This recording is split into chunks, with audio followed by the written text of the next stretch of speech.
Coming up this weekend on Osiyo, Voices of the Cherokee People. If you aren't relaxed, you can't do it. You just shake and fall off.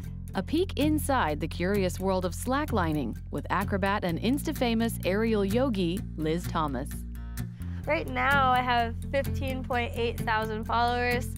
I've had people approach me in Canada that were like, I do this now because I saw you post this on Instagram. How she's pushing women around the world to be unconventional. And he's won more games than any other four-year college softball coach ever. Talk, talk, talk!